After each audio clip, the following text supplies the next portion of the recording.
Hi, and welcome to another narration, presented by yours truly, Cryptid's Roost. Please be so kind as to throw punch the like button, and smack the ass of the subscription button as well. And remember to chokehold that notification bell and then select all. That way you'll receive all notifications each time I upload a new video. And by subscribing, you'll be the first to see all of our new spooky creepypasta stories. I would just like to say a very big thank you to all of the authors that I have worked with and all the ones that I will work with in the future. So thank you all, my brothers and sisters. And now let's just take a moment's silence for all the haters. That's enough. And if you would like to support the channel and buy me a very much loved coffee, you can send your donations, big or small, to paypal.me/CryptidsRoost. And why not hashtag CryptidsRoost in your comments. As a new added bonus, be sure to check out the blooper reel at the end of the video. So grab your coffee, sit back and enjoy the show. And don't forget, where fear is, happiness is not. Never walk in Clarksville Historic District at night. This awesome story is written by CrimsonBayonet, a wonderful author over on Reddit. And if you would like to read more of their works, a link to their Reddit profile will be below in the description. This comes as a warning for anyone who's in the area or moves to Clarksville, Tennessee. Let me tell you how I found out why it's never a good idea to explore the historic district at night. A few years ago, when I lived in Clarksville, a large military town and one of the oldest cities in Tennessee, I decided to take a trip to my sister's apartment complex that was just on the edge of the historic district. She would always make me home-cooked food and buy me soda and snacks. She and I were best friends, and she knew my mother and I never really got along. On this night, it wasn't anything too fancy, and the walk wasn't very far from the bus depot. I took the last bus because I have a terrible social anxiety. All I could do was sit on the bus and wait for it to reach the depot. With music in my ears and thinking of my sister's home-cooked nachos made me relaxed. I then calmly fell asleep. I woke up in a panic as it was much darker than it should be considering it was summer, and my phone only said 5:30 PM. Grabbing my bag, I checked my phone again before turning the screen off. I see the time was in military time, reading 2200, which would be impossible. My head was foggy as I fumbled to turn the screen off. A voice bellowed through the bus asking me to leave as it was the last stop. This snapped me out of my delirium. I take another look outside and the light was normal again. Must have been a dream, I thought to myself as I rubbed my eyes and shook my head. I jumped off the bus heading towards the dollar store down the road from the bus stop, listening to the newest Red Hot Chili Peppers album. To this day I can't listen to Stadium Arcadium without an overwhelming sense of dread. I was about to cross the street when I hear the church bells ringing to signify it was 6 PM. My music started to distort as the final bell rang. Hurting my ears, I quickly yanked the earbuds out and turned my phone off. I looked up from my phone planning to cross the street again. That's when I smelled the foulest scent I ever had. The smell of rust and stagnant water was assaulting my nose with a hint of ammonia for the final kick. I could feel a lump of vomit swelling in my throat. Holding it back, I swallowed the slurry down my throat and looked up. The same darkness from my dream became reality. It was like an endless void of no light, stars, cars, or even people. I heard it then. What sounded like a large party. Music so loud it reverberated and echoed in the empty air and black night. Not knowing what came over me, I started walking towards the sound, curious but entranced, I couldn't stop moving. As I approached the area where the sound was coming from, the rhythm made it more enticing.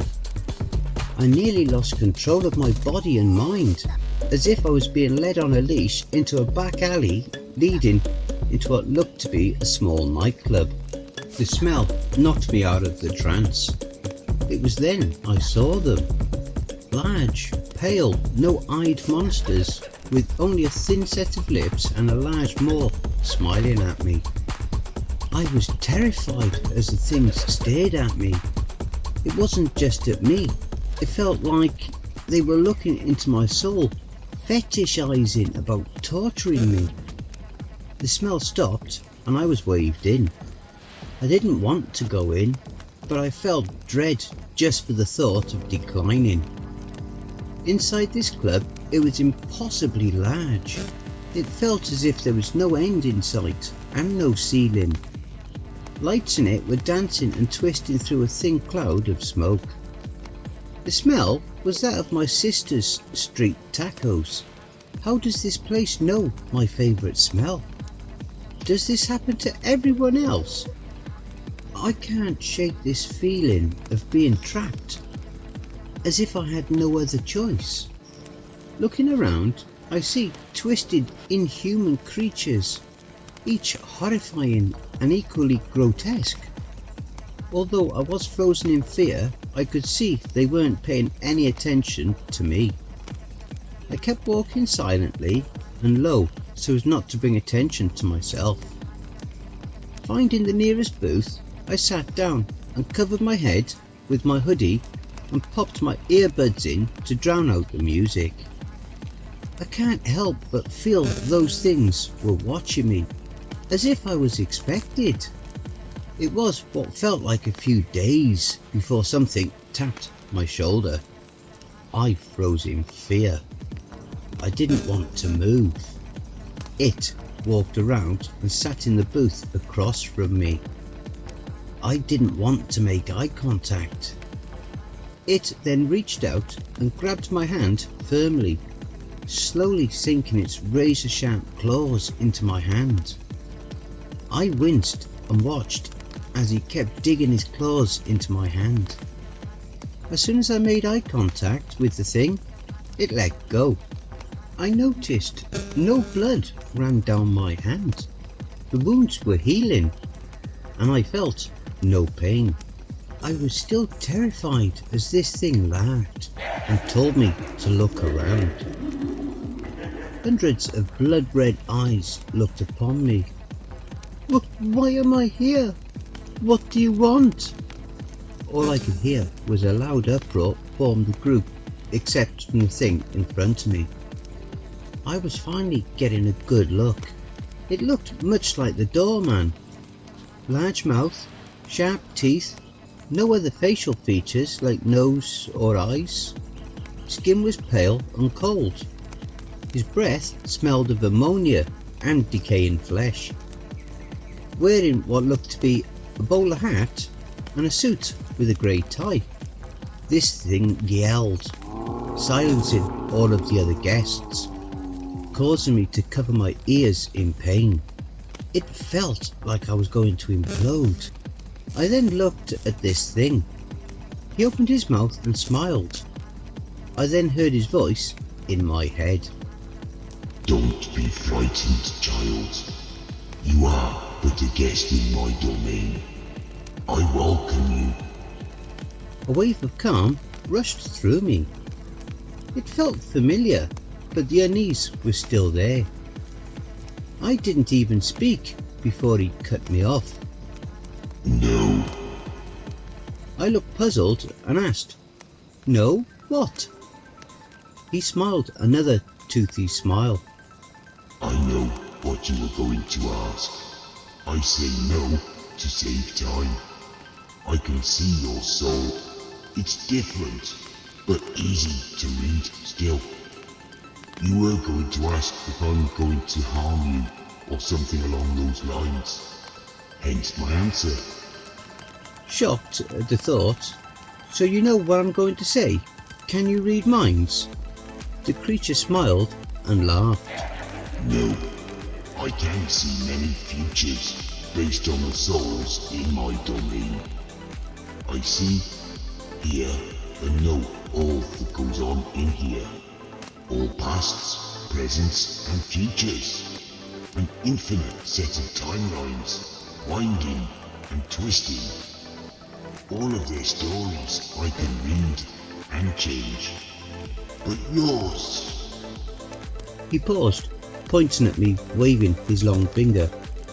Your story is different.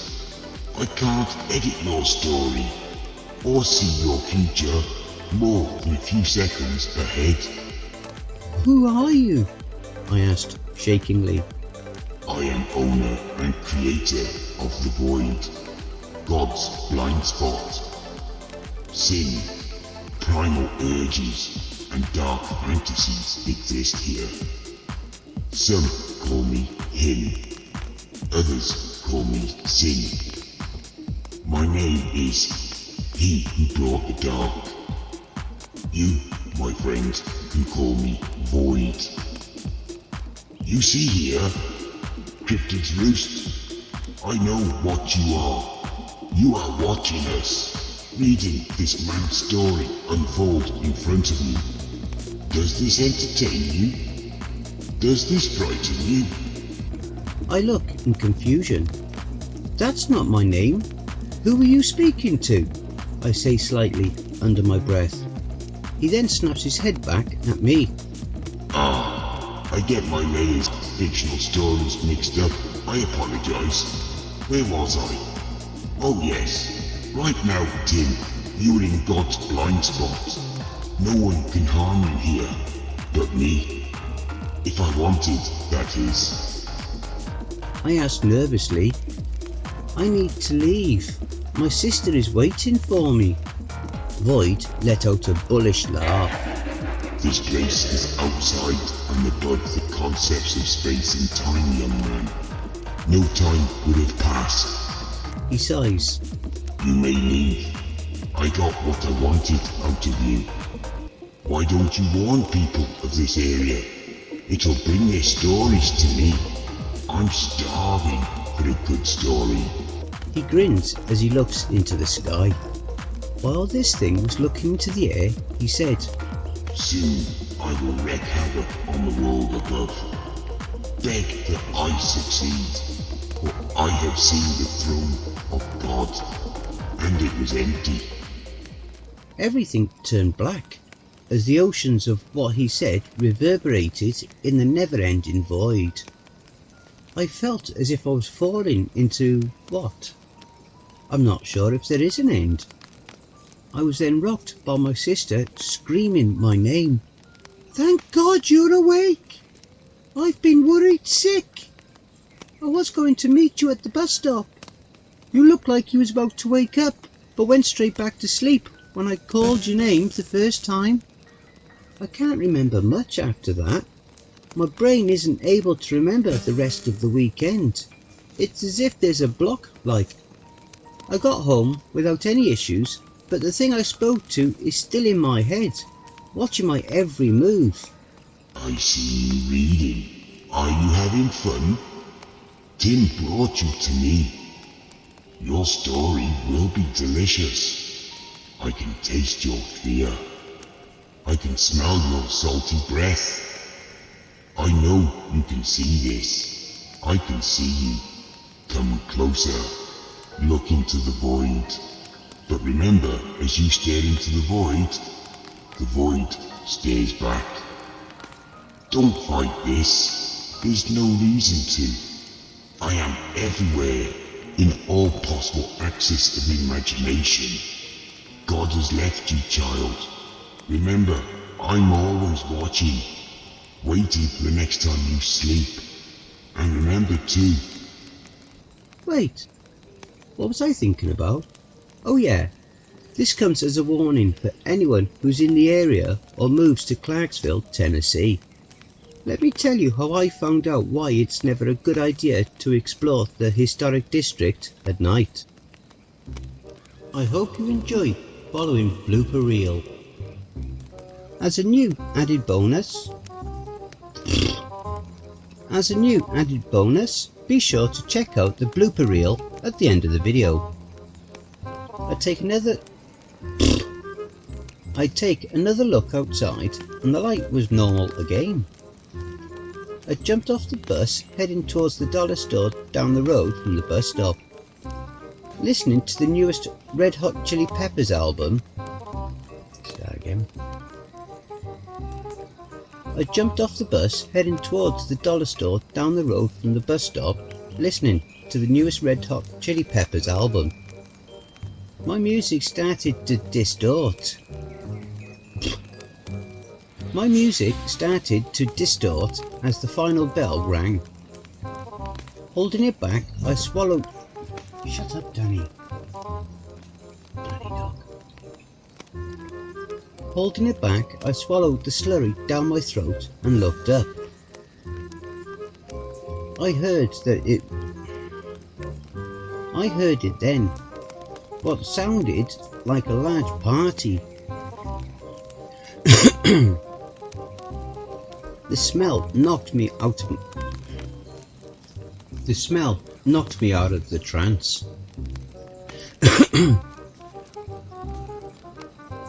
How does this place know my favourite smell? It then reached out and grabbed my hand. It then reached out and grabbed my hand firmly. No, I can see many No, I can see many futures based on the souls in my domain. While this thing was looking into the air, he said, "Danny, stop snoring. Stop snoring. Bloody dog." Right, where was I? Lost my place now. Oh yeah. While this thing was looking into the air, he said, "Soon I will wreak havoc on the world above. Beg that I succeed, for I have seen Beg that I succeed, for I have seen the throne of God. Beg that I succeed, for I have seen the throne of God, and it was empty.